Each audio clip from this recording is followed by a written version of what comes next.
Hello and welcome to Witch Moon Magic. My name is Lisa. Today I'm going to be doing a reading for Virgo for May. I'd like to begin by doing a blessing, a clearing of the space. So I'm going to invite the God and Goddess to be with us today. Bless us with your presence and your wisdom. Blessed be.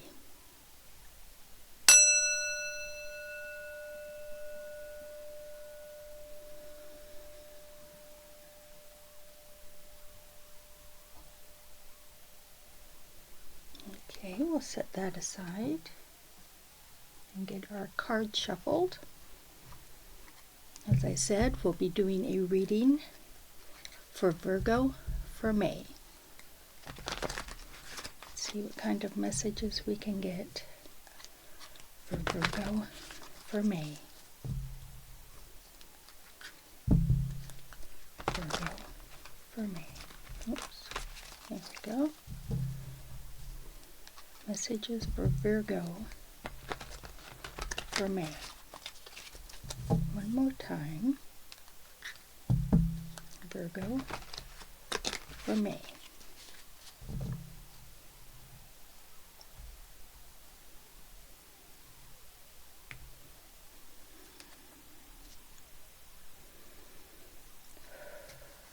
Now I'm going to lay the cards out in a Celtic cross and then we'll go through them together.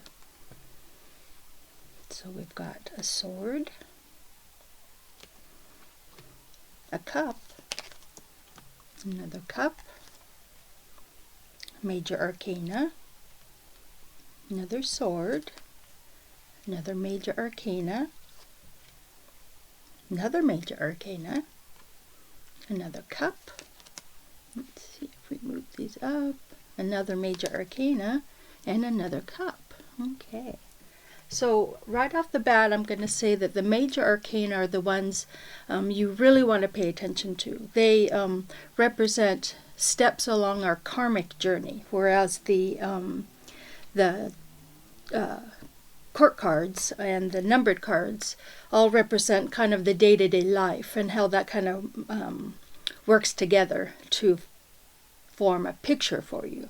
So the first card we've got is a sword. It's a two of swords. I'll pick it up here. There you go.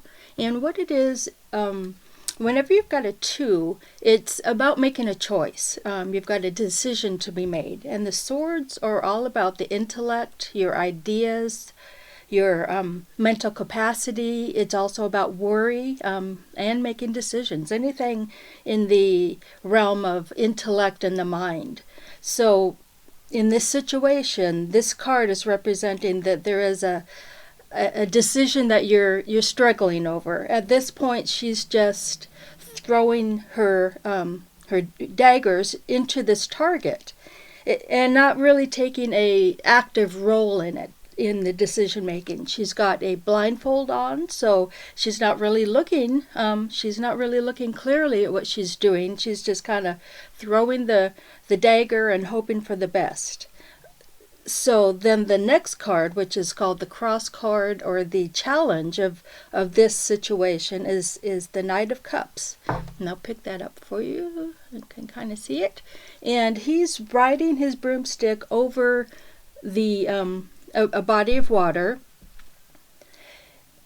And he's got this chalice in his hand. Now the chalice, since it's a cup and the element water, it represents the cup of the wine of life, the everlasting, ever pouring love out into the world, into yourself.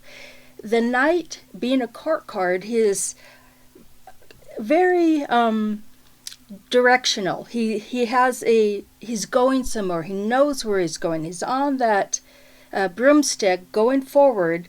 There's a lot of momentum and energy behind the Knight cards. So this one, the Knight of Cups, is going over this body of water with sharks down below. He's kind of in his own blissful state and trusting that the universe and that universal love energy will carry him through the dangers of this water. So it's kind of a double-edged kind of a card where it's all about this beautiful unconditional love that the cup cards and the water element symbolizes, but you can get caught up in that. You can get caught up in that blissful kind of floaty stage. All these hearts are floating all around him, and so he's just kind of up here in his head and in his heart, just feeling this love and not necessarily aware of the danger down below. He's trusting that he's on the right path to carry him through that.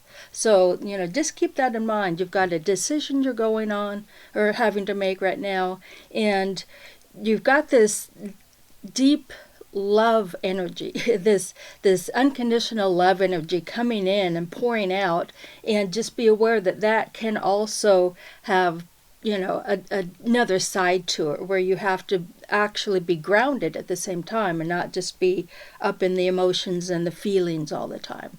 So our next card is another cup card, the Page of Cups. Now I'll put that up there, and you see he's standing on this path with his familiar. It's a little kitty right there. You can't really see it too well. And the pages are all about new energy coming in. And again, with the cups, it's about unconditional love. It's about deep emotions, getting in touch with those emotions. Now, in this position in the upper part of the reading, it kind of flows down into the rest of the reading. It kind of affects everything else in the reading, like a rainbow. It just kind of, covers everything and filtrates down to it. And with the page, it's all this new energy, this creative energy. The cups are also a very creative, and he's embarking on a new journey. Now, again, in this position, this upper position, this is what you're aware of. This is your conscious mind and what other people are aware of. They see this energy of creativity and love and happiness that is kind of just infiltrating this the rest of the reading. But as I said, it's a main thing is it's a new beginning. It's a new creative period in your life that's starting to happen. Now, in this lower spot, we've got your first major arcana, the Wheel of Fortune. Now, this is it's kind of hard to see, the glares on it, but she's got this wheel, and she's spinning the wheel, and whatever it lands on is like what you need to do at that point. But the thing with the Wheel of Fortune, it's up to you. This is saying you've got so many opportunities in front of you right now. In this position, it's kind of the unconscious mind, or what is coming up from a deep well within you that wants to come out. So you're with this Wheel of Fortune and this page, all this new energy, new pathways, and new ideas are coming up right now. And, that's what you need to make the decision about. There's all this stuff happening, this new pathway opening, and you're having to decide, this way or that way. Now, you've got another sword over here, this Four of Swords. And in the card, she's laying down, she's got her swords behind her. She's in a meditative pose, but the thing is, she's got all these cobwebs around her. So that's showing that you've been in this kind of stasis, this kind of inner journey for so long that you are growing cobwebs, and that I'm seeing now that that's what this new energy coming in from the page and the Wheel of Fortune. It's spurring you on to move forward now. You've been working your inner work a long time. It's time to take that lesson that you've learned through that and move forward. Again, it's in a sword card, so it's all about these thoughts and ideas and meditations you've been doing. And in this position, it's what you're just coming out of. It's your recent past, and you're moving into this period of action now. Now you've got another major arcana coming up very soon, the moon. And you can see, there's a full moon. This black cat is out looking into a pool of water, and there's a path going through. Now this card is showing that it's night, it's mysterious. We don't really know what's going on because of it's so dark and hidden, and just things going on that we aren't always aware of. It shows this path. So what the focus of this card is that you need to stay on this path and not get caught up in these illusions. This card is also about illusion, that things look different at night than they do during the day. It's day and night are different energies and different things that you learn during those periods. So this one is all about staying on this path. You're making a decision about which path to go on. You've got all this new energy and opportunity kind of propelling you forward, but this card is saying just be cautious. Don't get caught up in all the mystery and the things that look different. Just stay on this path and you'll be okay. Just always be true. And that's another thing about the moon card. It's about authenticity. It's about being true to yourself and staying on that path that is true to yourself. Now the next card is another major arcana, and now I want to say you've got so many. You've got the 1, 2, 3, 4 major arcana. So this is a very important time that's going on right now. That's a lot of energy, a lot of karmic work going on right now. So just be aware of that. So the Lover's card is your next card. Let's see if I can get it in the light there a little bit. And it's similar to this Two of Swords in that you've got pairs. You've got two people, two cats. It's all this connecting energy, and this position is representing how you're feeling about the situation right now. The Lover's card is also called the art and craft of relationships. So it's as if you are trying to heal and mesh your relationships, and it's not always just a lover or someone you're intimate with, but just how to relate to people in general, and taking what you know internally, how to behave or how to act with people, how to be compassionate and generous and loving to everyone. It's all about this lesson about learning how to relate effectively and consciously with people. So that's a lesson of this card, learning to relate consciously with people in a positive way. Now you've got another cup coming up, the 10 of Cups. Again, the cups are about emotion, the water element, just being able to get in touch with those deep feelings you have and deep connections with people that you have. In this card, you've got this family on a picnic by the water, and it's like a happily ever after card. It's like an emotional bliss, an emotional fulfillment that you're getting, emotional fulfillment. And in this position, it's what other people are seeing about you, and even what other people wish for you, is that you have that contentment, that satiation of love and family and relationships. They wish that for you. They're seeing that starting in you right now. Now this next card is the last major arcana that we have. It's Temperance.